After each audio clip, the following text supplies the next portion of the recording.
Bonjour tout le monde, bienvenue au conseil manga de Kana. Pour ceux qui ne me connaissent pas encore, je suis Yuki, éditrice de chez Kana. Voilà, ça commence bien. Euh, Bonjour Lilisan, bonjour Seven. Je vois que vous êtes devenus des fidèles au poste qui venait à chaque fois, donc je tenais à vous remercier d'être là à tous les lives. Merci beaucoup. Salut Jack le Chapelier Fou. Hello, Emiko Hana, Jérôme. Ah, Dagger aussi, tu es là assez souvent, c'est super, c'est sympa, merci.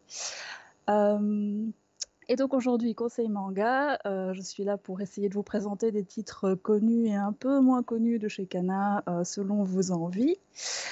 Euh, ah oui, Jack le Chapelier Flou. Ah oui, de fait, pardon, j'ai mal lu. Euh, Oui, et alors je voulais commencer par m'excuser parce que quand j'ai fait le tout premier live conseil manga, c'était la première fois que je faisais un Twitch et je vous ai mais totalement nié sur le chat. J'ai fait mon truc, j'étais partie dans mon discours et je vous ai pas du tout répondu pendant. Enfin, je n'ai pas fait de conversation avec vous et je voulais m'en excuser parce que c'était pas très sympa. Et j'espère que vous ne m'en voulez pas, vous ne m'en tenez pas rigueur. Cette fois, je vais essayer de regarder un petit peu plus le chat et pour pouvoir discuter un peu plus avec vous. Voilà, je vais m'améliorer.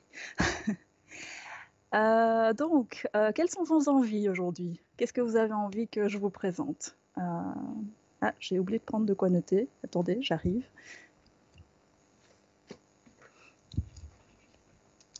Me revoilà.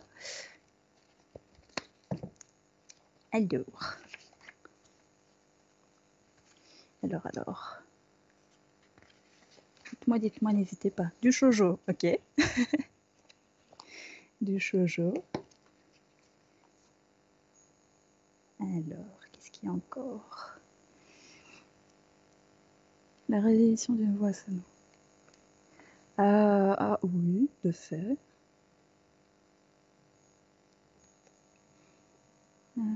Zut, il écrit pas ce bic. Tant pis. Un bon thriller psychologique. Un bon thriller psychologique. Déjà, les bons, là, on en a déjà présenté quelques-uns.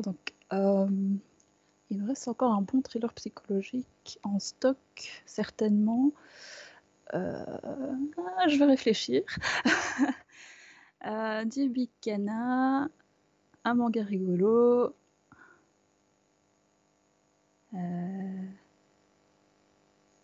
Montage, je l'avais présenté à mon premier conseil manga, mais je sais pas si la vidéo est déjà dispo sur YouTube, je pense pas.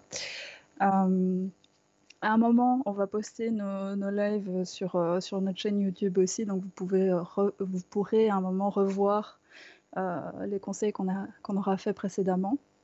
Bon, je vais commencer, hein, parce qu'on va pas trop perdre de temps. Voilà, donc j'ai déjà quelques pistes, donc on va commencer. Et... Alors, je peux commencer? Non. Je peux commencer par le shoujo? Alors, j'aime bien présenter les vieux shoujo parce que ils sont un peu perdus dans la masse aujourd'hui et c'est bien de reparler des séries qui sont sorties il y a longtemps parce que, allez, on faisait quand même attention à choisir des chouettes titres déjà à l'époque. Donc, je vais commencer par le shoujo. Cat Street. C'est en fait une série de l'autrice de Hana Yoridango. Je ne sais pas si parmi vous, il y a des personnes qui connaissent. C'est une série shoujo qui a aussi été adaptée en drama, donc c'est assez connu. Et ça, en fait, c'est une autre série de cette autrice et qui parle d'adolescents qui sont en décrochage scolaire. Ils ont eu chacun des parcours assez différents et complexes qui un jour intègrent une école un peu particulière qui aide ces ados en décrochage à essayer de renouer avec des relations sociales, enfin essayer de renouer avec les autres et d'essayer de réintégrer la scolarité classique derrière si possible. Et l'héroïne, en fait, c'est une fille qui était autrefois... comment on dit ça je trouve plus le terme en français. Allez, une actrice enfant, voilà, c'est ça. Une actrice enfant, et elle avait du coup une certaine carrière, et puis un jour, tout d'un coup, elle s'est retrouvée face à une critique et une espèce de crise parmi les enfants acteurs qu'elle n'a pas réussi à surmonter. Et à partir de là, elle a commencé à avoir du mal à avoir des rapports sociaux normaux avec son entourage, à devenir méfiante et avoir peur de réactions des personnes qui l'entourent. Et du coup, bah, forcément, à l'école, ça ne se passait pas très bien. Et donc, voilà, elle a arrêté d'aller à l'école. Et voilà. Mais elle a quand même... Là, maintenant, elle est devenue adolescente. Elle a quand même envie de changer, de passer au-dessus de ça. Et donc, elle va intégrer cette nouvelle école et rencontrer d'autres personnes qui ont eu des parcours tout aussi difficiles qu'elle. Et donc, elle va plus pouvoir se cacher derrière le je suis la pauvre héroïne tragique qui arrive pas à... Enfin, on m'a fait du mal et j'ai besoin de me cajoler. Il y a les autres qui sont un peu dans la même situation qu'elle et qui commencent à lui dire non, mais enfin, il faut faire face, il faut essayer de surmonter ça. Et, euh, et donc, c'est vraiment très, très profond comme shoujo. Et évidemment, comme c'est un shoujo, il y a des histoires d'amour qui vont se développer dans ce contexte. Je vais un peu vous montrer l'intérieur quand même. Hein. Donc, très, très joli dessin. Avec des beaux gosses. Mais comme ce sont des personnes qui ont un passif assez lourd, ben, la relation amoureuse ne va pas être évidente non plus, parce que essayer de refaire confiance à quelqu'un avec le parcours que certains ont, c'est compliqué. Donc voilà, c'est vraiment un très chouette shoujo, assez profond psychologiquement, qui fait réfléchir sur la façon dont on interagit avec son entourage à cet âge-là, de comment aussi peut-être si vous avez des frères, sœurs, cousins, cousines qui sont un peu dans cet âge-là, qui sont dans un parcours compliqué, de comment faire face à leurs problématiques aussi, enfin à la façon dont ils vivent ça, quand vous êtes extérieur, de comment gérer ça. Voilà. Et donc c'est série Cat Street qui est finie en 8 tomes. C'est possible ça? Je pense que c'est 8 tomes. Voilà. Alors, je remonte un peu le chat. Alors. Ah oui, il y a des personnes qui connaissent Hanayori Dango, donc vous voyez un peu quel genre de récit elle peut raconter. Ça a l'air très sympa. Bah, si j'ai pu donner envie, c'est avec plaisir. Il y a des nouvelles personnes qui sont arrivées. Salut, Netaël. Alors, question du coup.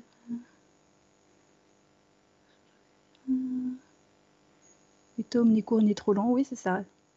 8 tomes. C'est vraiment juste bien parce que...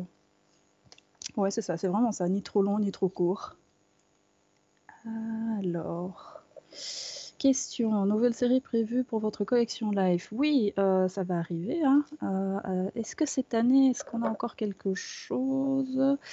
Attendez, je réfléchis. Ah bah oui, il y en a un qui va arriver en juillet. Mince, juin, juillet. Je me suis perdue dans le planning. Je pense qu'il y en a un nouveau qui va bientôt arriver, donc on va pouvoir vous l'annoncer.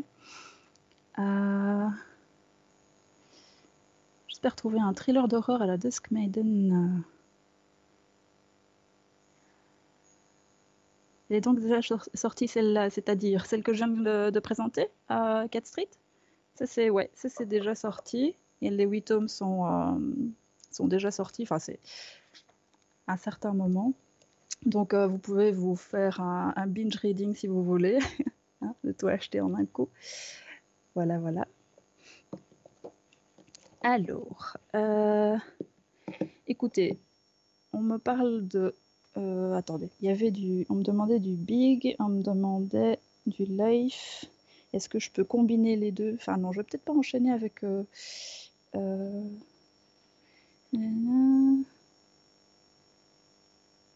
Ah super, je crois que je vais commencer là, me dit Chacha. C'est super, vas-y. Au conseil manga précédent, je voyais des gens qui demandaient manga historique. Est-ce que ça intéresse toujours quelqu'un ou pas? Je veux bien vos réactions. Sinon, je passe... Oui, manga historique. Bien sûr, ok, d'accord. Vous le connaissez celui-là? Le pavillon des hommes. Le pavillon des hommes, c'est l'histoire à l'époque d'Edo, qui va raconter en fait toute l'histoire du shogunat de... Ah j'ai un trou, alors que c'est la famille de shogun. Tokugawa, voilà. Ouf, je suis arrivée. La famille Tokugawa, le fameux Ieyasu qui a réussi à unifier le Japon et qui du coup a été à la tête d'une dynastie de shoguns pendant l'ère Edo. Eh ben, on va retracer toute l'histoire de ce shogunat, mais depuis un point de vue très particulier, c'est qu'en fait on se trouve dans un monde parallèle, si on veut, où il y a une épidémie qui a décimé 80% de la population masculine, je pense, ou même 90% de la population masculine. Donc il n'y a pratiquement plus que des femmes au Japon, à cause de cette maladie fulgurante qui a vraiment décimé les hommes. Et donc, les femmes, elles commencent à devoir occuper les postes qu'occupaient les hommes, de faire des travaux que les hommes faisaient auparavant. Et ça, également dans les postes de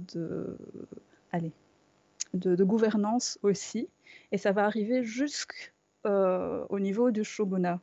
Euh, et en fait, à un moment, ils vont devoir décider de permettre à une femme de devenir shogun. Et à partir de là, il va y avoir toute une série de vies tragiques de femmes qui sont obligées de remplir ce poste. Et du coup, qui sont confrontés à cette problématique de il me faut un héritier. Et dans ce monde-là, ce qui est très paradoxal de ce qu'on connaît nous, c'est que avoir un garçon, c'est une mauvaise nouvelle parce que le garçon, il risque de mourir à cause de l'épidémie. Donc, ils veulent absolument avoir une fille pour que cette fille puisse devenir héritier et continuer la lignée. Et donc, c'est un reversed, un monde inversé comme ça, où ce sont les femmes qui sont au pouvoir, qui dirigent les choses, mais avec ces problématiques de il faut que je donne naissance à un héritier, sinon la lignée va s'éteindre, et le pouvoir avec. Mais tout ça avec un contexte historique qui est très fidèle à la réalité de ce qui s'est passé vraiment dans l'histoire du Japon. Donc, à la fois, on a un récit un peu fantastique parce que c'est un monde inversé où ce sont les femmes qui sont dirigeantes, mais tous les événements, tous les rapports sociaux qui apparaissent dans cette série sont vraiment le miroir de l'histoire. Et ce qui est sympa d'avoir mis en avant les femmes mis les femmes au centre du récit, c'est qu'il y a moyen aussi de développer des récits, des histoires d'amour assez poignantes, souvent tragiques, parce que c'est l'histoire d'amour du chef du Japon. Ça peut pas se faire comme elle a envie, ça peut pas se passer de manière, allez, libres comme les gens du peuple. Et donc, ça donne naissance à des tragédies assez poignantes. Franchement, moi, il y a certains tomes où j'ai pleuré. Euh, voilà. Et alors, ce qui est très chouette avec cette autrice, c'est qu'elle arrive vraiment à différencier les différents shoguns qui vont se succéder sur ces décennies. Et, euh, et du coup, on a vraiment des femmes très très particulières, avec des caractéristiques très fortes qui vont se succéder. Et du coup, on, on se retrouve toujours marqué par la vie de chacune d'elles. C'est vraiment très chouette. Voilà, voilà. Donc, si vous avez envie de découvrir l'histoire du shogunat japonais, mais pas en mode assommant, ça peut être sympa. Donc, voilà. Euh, alors, que m'avez-vous dit? Alors, j'avais convaincu encore pour le shoujo, ça c'est chouette. Dans ma wishlist déjà, super d'ailleurs. Chouette, si j'arrive à donner envie. Je connaissais pas, mais ça tombe bien. Le pitch m'interpelle et les thématiques aussi, ouais. Oui. Ça devient l'inverse de la société là-bas. Bah oui, quelque part. C'est aussi ça. Euh, Et alors, il y a un passage qui est marrant aussi, sans spoiler, hein, c'est que du coup, en fait, l'épidémie, c'est seulement à l'intérieur du Japon. Et donc, comme vous savez, il y a toute une époque, enfin, ou peut-être que vous savez pas, à toute une époque, le Japon était fermé à l'extérieur. Et puis, à un moment, ils ont commencé à avoir des échanges avec l'étranger. Et quand ils se retrouvent confrontés aux personnes qui viennent de l'étranger, bah, ils se rendent compte qu'en fait, pour les étrangers, c'est bizarre qu'il y ait des femmes qui soient au pouvoir. Et donc, ils doivent essayer de masquer le fait que le shogun est une femme, alors que à la base, la femme shogun, elle voulait pas forcément devenir shogun non plus. Enfin, du coup, ça donne lieu à des situations assez surréalistes. Donc, c'est pas mal aussi parce qu'il y a cette réflexion qui est intégrée. Euh, voilà, voilà. Ah bah c'est chouette, j'ai l'impression d'avoir réussi à intéresser quelques personnes. Seven a l'air très très intéressée, c'est super. C'est une série qui est terminée maintenant. Le dernier tome va, enfin au Japon elle est finie. Le dernier tome va sortir fin de l'année, je pense, chez nous. Et donc ce sera une série haha, le, le piège en 20 tomes, 21, 20, 20, je crois. Voilà, donc toute l'histoire du shogunat du Japon en 20 tomes, c'est sympa. Hein. Le nom, oui, le nom, c'est Le Pavillon des Hommes. Voilà. Bonjour, Pussy Malika. Je dis peut-être n'importe comment le nom, hein, mais un petit peu en retard, c'est pas grave. J'ai présenté un shoujo et un manga historique, deux choses très différentes. Alors,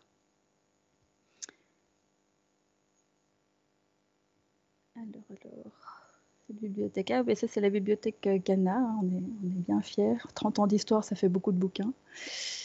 La BD Goldorak que vous avez annoncé, est-ce que c'est un format BD ou un format manga? C'est un format BD. Mais vous allez voir, on va faire plein de com autour, donc vous allez avoir plein d'infos autour de cette BD. Surveillez nos réseaux sociaux. On vous en dira plus très prochainement. Ça rappelle les dramas. Oui, d'ailleurs, Le Pavillon des Hommes, en fait, ça a été adapté en drama, ça a été adapté en film en prise de vue réelle. Donc, c'est vraiment un gros, gros succès au Japon. Donc, si ça vous intéresse, je pense qu'il y a moyen de trouver. Mais ouais, voilà. Des très jolis films, d'ailleurs. Alors, je crois que j'ai le temps d'en présenter encore un. Peut-être. Il est 20. Euh, Et de quoi avez-vous envie? Oui, non, attendez, vous m'aviez dit le Asano. Bah, le Asano, je vais peut-être laisser un libraire en parler, peut-être. Parce que, voilà, ce serait sympa que ce soit quelqu'un d'autre que Kana qui en parle. Euh, Urasawa, Urasawa, Urasawa, non. Urasawa, mais Urasawa, vous connaissez déjà pas mal, je crois. Bon, vous savez quoi? Est-ce que je peux présenter un truc que j'avais envie de vous présenter? Un truc que je suis sûre que personne ne connaît ici. Ça s'appelle Ristorante Paradiso e Gente. De nouveau, ce sont des titres assez anciens de chez Kana. Donc peut-être que votre libraire ne l'a pas, il faudra le commander, soit de chez lui, soit sur le site Kana, enfin comme vous voulez. Et en fait, personnellement, si Life avait existé il y a 10 ans, ce titre se trouverait dans Life. C'est vraiment c'est une série qui colle vraiment très bien à l'axe qu'on a voulu donner à Life, parce que c'est une tranche de vie qui se passe en Italie. C'est assez inhabituel pour un manga peut-être, mais c'est parce que l'autrice est fan d'Italie, du coup elle fait beaucoup de séries qui se passent en Italie. Et je vais peut-être vous dire de quoi ça parle.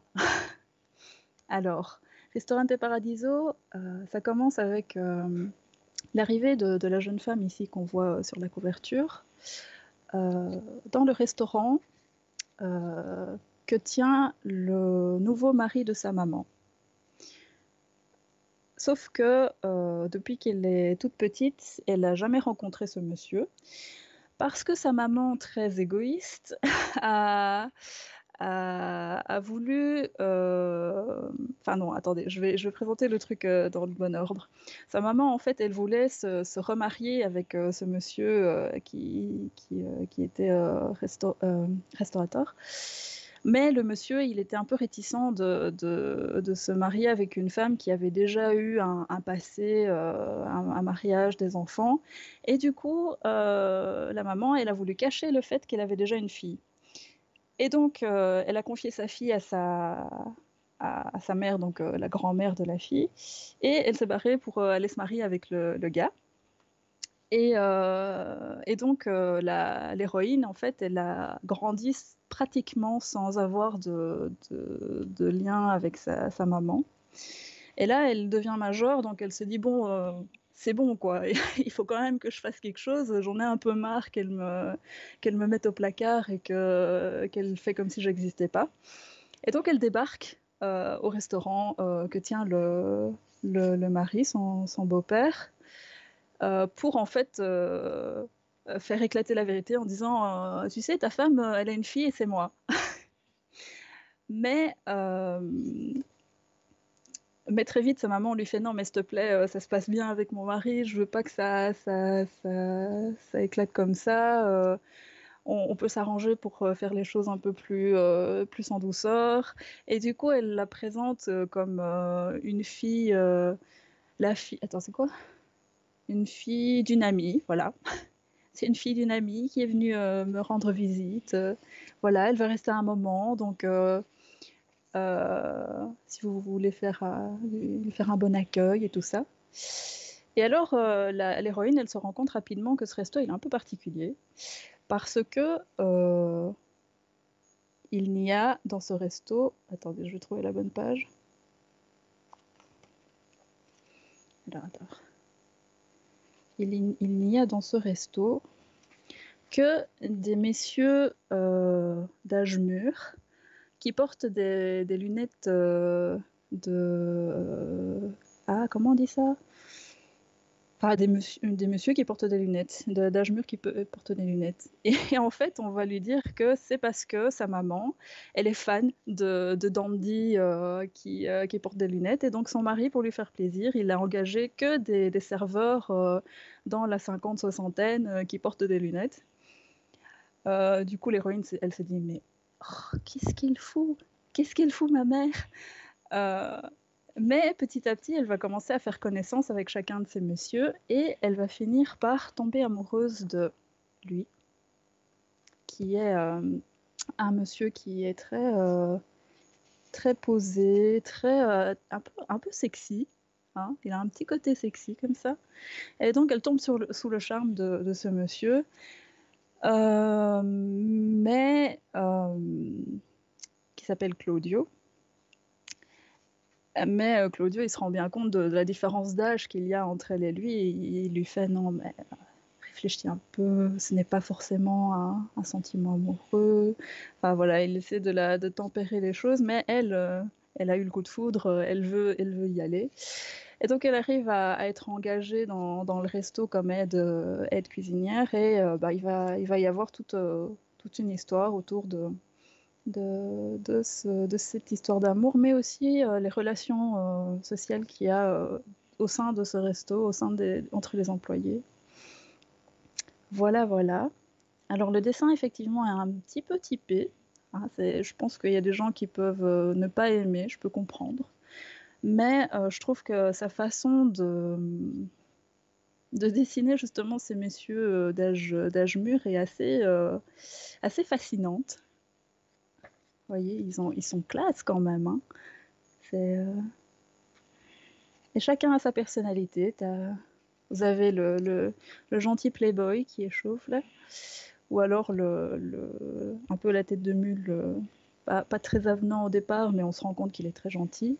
Enfin voilà, c'est très très sympa. Et donc, Ristorante Paradiso, c'est l'histoire centrée sur cette histoire de l'héroïne. Et puis vous avez une suite qui s'appelle Gente, où on développe un petit peu plus chacun des personnages qu'on a vus dans Ristorante Paradiso. On voit aussi comment ce restaurant a été créé.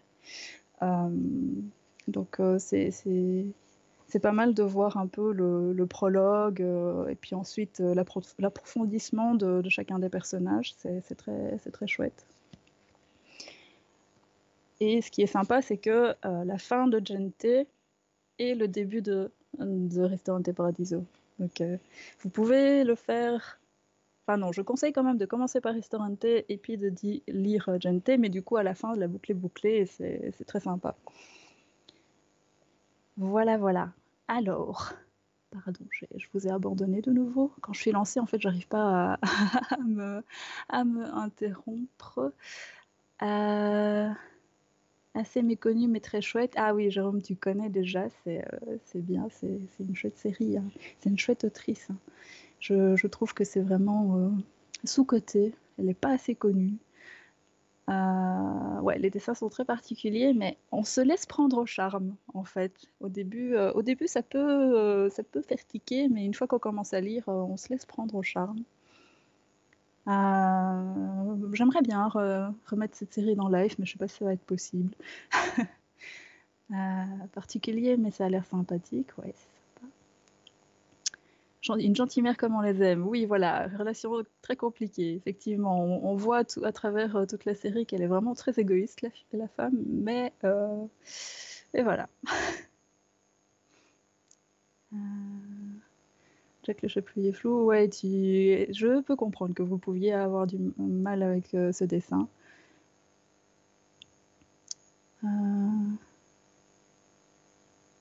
Ouais, les deux séries sont liées.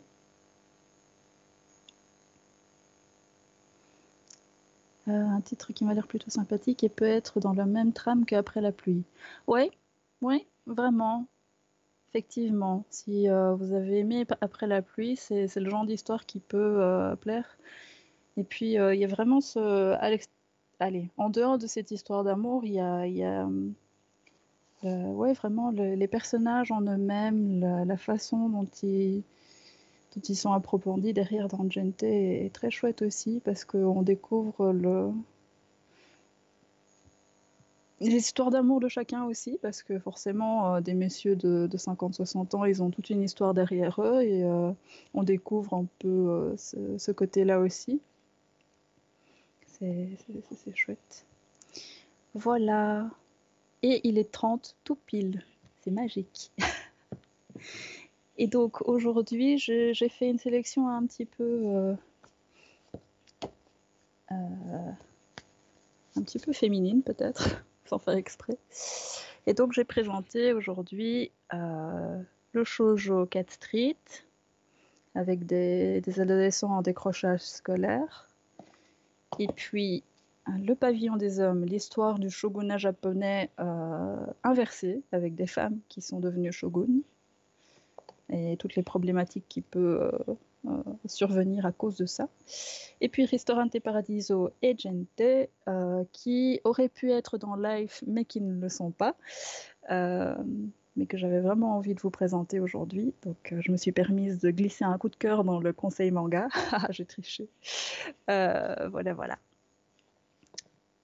Hop. Ah oui, et j'ai oublié de dire, parmi ceux qui ont assisté à ce live, ben, il y en a qui seront tirés au sort pour gagner un des tomes 1 des titres que je vous ai présentés. Voilà, voilà. Cat Street me plaît bien en tout cas. Bah, c'est chouette. J'espère que tu vas apprécier la lecture. J'agrandis ma wishlist, c'est dangereux. Ouais, pardon. Mais bon, il y a tellement de titres qu'on affectionne qu'on a envie de les faire découvrir. Hein, et si ça peut élargir aussi vos spectres de lecture, ça peut être chouette aussi. C'est trop de tentation. Bah oui, désolé. On a des bons titres chez Kana. Non, allez, j'arrête de faire le dick et neck, comme on dit en Belgique. Voilà, donc en tout cas, merci beaucoup d'être venu aujourd'hui, d'être resté jusqu'au bout. Et à très prochainement, parce que moi, je vais revenir déjà mercredi prochain. Attends, c'est ça, hein, mercredi prochain, que je dise pas des bêtises. Voilà, mercredi prochain, avec un live dédié à Lupin. Voilà, c'est ça, à Lupin, dont on va sortir bientôt une anthologie chez Kana. Donc voilà, vous allez me revoir très très vite. Donc bon appétit à tout le monde et à la prochaine. Ciao ciao.